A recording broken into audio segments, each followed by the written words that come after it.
Hi everyone, in this video we'll be taking a look at how we can actually add new to-dos into our React component. So we will be adding an input field and we will capture that input and add it as a to-do list item in our component. So let's get started.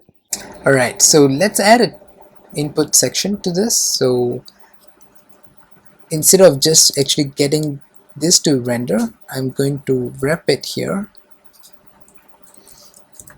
So I'm going to wrap it in another div, which is just to-do list. I'm going to add another closing tag and I'm going to save this, right? So on top of this, I want to have a input. So instead of adding manually a input, let's go back to BOM and check what kind of inputs it offers. So under form, it actually has an input section where we can actually find nice looking inputs to add. So let's go ahead and add a primary input. I'm going to copy this and I'm going to paste this here, and of course rename this class to class name. And it won't save because it won't save without errors, because you would see that this entire element is not closed.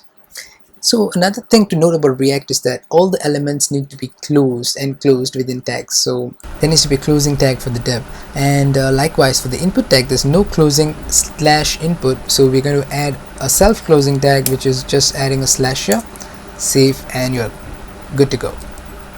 So if we go back to our React app, we can see there is a nice looking primary input at top. So I want to add the placeholder. Let's edit the placeholder, say add a new task. And what I'm going to do is that when I add a new task, I want to be able to actually submit that, and it should be getting added into my list of to-dos. So how do we do that, right? So first we need to actually add a button beside the input so that I can submit it. So let's go back to input. So to do that, let's actually go ahead and add a button here. So let's copy this button and then we can add it here.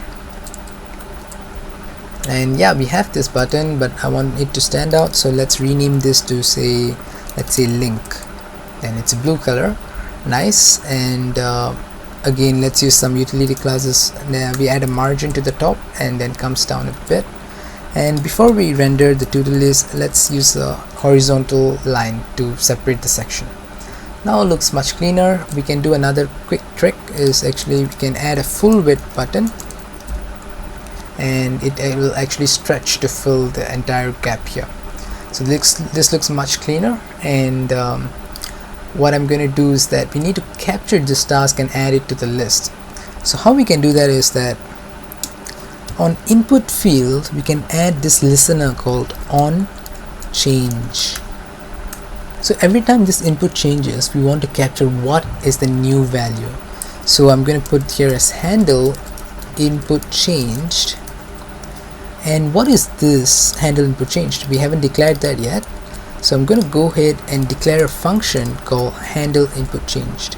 So by the way, we're using arrow functions, which is part of ES6. So here I'm declaring an arrow function called handle input changed, and this needs to take in a parameter. So if you're familiar with HTML manipulations and all this kind of things, you would know that every on change is basically an event. So there is an event object that we need to capture. And what I'm going to do simply is to first console.log the event, and let's see what comes out, right? Every time it changes, this method is going to be triggered. Let's save this. Let's again open our console here, and now let's actually type something. Every time I type and it changes, we can see there is an event that's being printed.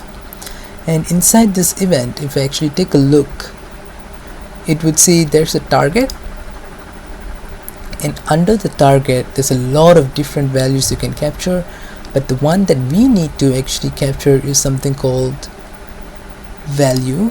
So it's going to be a lot of things, and here in the value you can see my name, which is Harish. So isn't that perfect? That's exactly what we need to capture every time this field changes.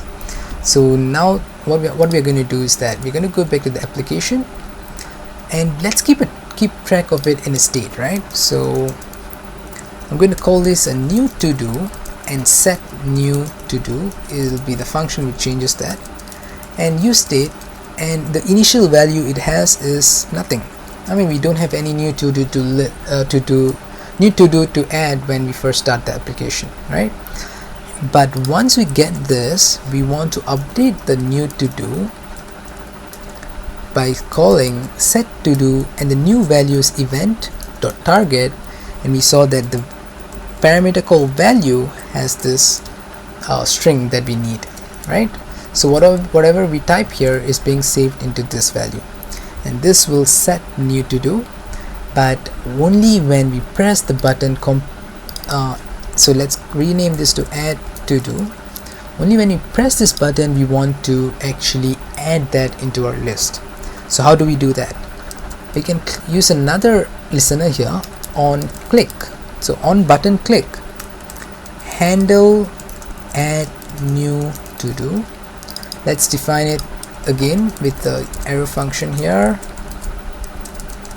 So this time we don't need to add any parameters. So let's add a new to do here by firstly actually declaring new to do list. It's going to be an array, but before we make it an array, what we can do is actually use the spread operator and capture the existing to dos that we have. Next we can add this new to do list. Next we can add to the new to do list by pushing an object title, and the title is going to be what we captured in the new to do, so it's going to be new to do. And now let's set to dos to be the new to do list. So let's save this, let's go back, let's say hello world, and let's click add to do.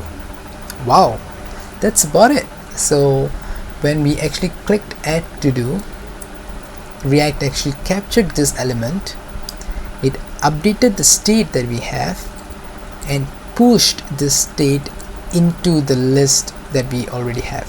When I say list, it means this array. So again, a quick summary, what we have done is actually to capture the element, whatever we have typed, using the onChange event. We store it into a state value here, which is the new to do, and only when we click on this button we actually go to this function, we copy all the to-do list that we have, to-dos we have, sorry, and we actually push the new to do as an object, and we set to dos, which means to update the state with this new object that we have created. So the state is going to be replaced by this new array, and why React re-renders this is because this whole get to dos to render is reliant on a state variable. If you have not declared this as a state with this use state hook, right, then this whole thing won't re-render. But because you have a dependency on a state, every time the state is updated, React will see, hey, this state is updated, that means this function, all the stuff that goes into here will need to change as well. So it will actually try to rerun this method and actually compute all the differences it needs to update on the UI, and then it updates it here. So let's try another task that we can add just to check if it all works well. So let's say today I want to do an exercise, so I'm going to put exercise for 30 minutes today, and I'm going to click on add to do, and that's about it. It's created here. So now that's great, we have started to add tasks to our to-do list, and in the next section we will see how we can complete and delete our tasks. One thing I forgot to do is to actually start committing the code, and you should be doing that very often, but at this checkpoint let's go ahead and commit. So we have done a lot of things here, so but I'm going to simply call it, adding new to-dos, and let's commit this change. So that's great, and I'll catch you guys in the next section. I hope this React series is really useful to all of you, and do give me a thumbs up below and subscribe for more upcoming content. Catch you guys in the next video.